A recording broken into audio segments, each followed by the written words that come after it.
ഈ വീഡിയോ കാണുന്ന മുഴുവൻ പേരും ശ്രദ്ധിക്കേണ്ടതാണ്. നമ്മൾ ഇരുമ്പ് അലമാരകൾ വാങ്ങുമ്പോൾ ആ ബോക്സ് ഫില്ലായിട്ടുള്ള ബോക്സ് വാങ്ങിയില്ലെങ്കിൽ അടിയിൽ കാല് അതെ. അപ്പോൾ ഇതിനകത്തൊരു സ്പേസാണ്. ഇതിനകത്ത് പാമ്പുകൾക്ക് മാസങ്ങളിരിക്കാം. കാരണം അവൻ്റെ ഫുഡ് ഇപ്പോൾ ചുവർ പാമ്പാണെങ്കിൽ അവൻ്റെ ഫുഡ് പല്ലിയാണ്. പല്ലി അവന് ധാരാളം അവിടെ കിട്ടും. അതായത് ഈ സ്ഥിരമായിട്ട് അവിടെ ഇരിക്കാൻ പറ്റും.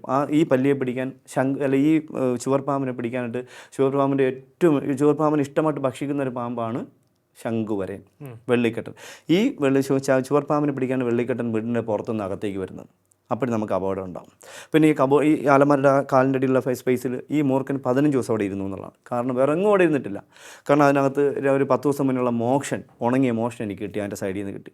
പിന്നെ അന്ന് പാസ് ചെയ്തതും കിട്ടി. അപ്പോൾ ഇവ അവിടെ തന്നെ ഇരുന്നു. അപ്പോൾ നല്ല സ്പേസ് ആയിരുന്നു. അപ്പോൾ അവിടെ സുഖമായിട്ടിരിക്കാൻ കഴിയുന്നുണ്ട്. അപ്പോൾ നമ്മൾ എപ്പോഴും ശ്രദ്ധിക്കേണ്ടത് നമ്മൾ തന്നെയാണ് പാമ്പിന് ഇരിക്കാനുള്ള സാഹചര്യം കൊടുക്കുന്നത്. പിന്നെ ഒന്നുകൂടി, ബാത്റൂമിൻ്റെ അകത്തുനിന്ന് നമ്മൾ കുളിക്കുന്ന വെള്ളം പുറത്തേക്ക് പോകാനുള്ള സ്ഥലം എപ്പോഴും സീൽഡ് ആക്കുക.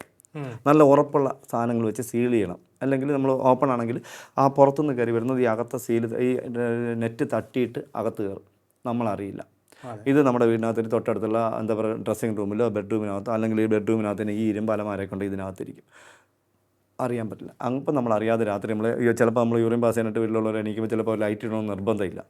അങ്ങനെ കടികിട്ടി ഒരുപാട് സമയം നേരെ കട്ടിലിൽ നിന്ന് താഴോട്ടെടുത്ത് കാല് വയ്ക്കുമ്പോൾ അല്ലെങ്കിൽ ഈ ബാത്റൂമിൻ്റെ സൈഡിൽ ഡോറിനോട് ചേർന്ന് ഇവന് വെള്ളം കുടിക്കാനായിട്ട് വന്ന് ഇടയ്ക്ക് റൂമിൽ നിന്ന് ഇറങ്ങി വന്ന് വെള്ളം കുടിക്കാനായിട്ട് വന്ന് തണുപ്പുള്ള സ്ഥലത്ത് വന്ന് നിൽക്കുമ്പോഴേക്കും അവർ അപ്രതീക്ഷിതമായിട്ട് ഇറങ്ങി വന്ന് ചവിട്ടുന്നത്. എനിക്കൊന്ന് ഈ കഴിഞ്ഞ 2024 ഒരു 7ഓളം കേസ് രാത്രികളിൽ വീട്ടിനകത്ത് പാമ്പിനെ ചവിട്ടി കടികിട്ടിയ അനുഭവങ്ങളുണ്ട്.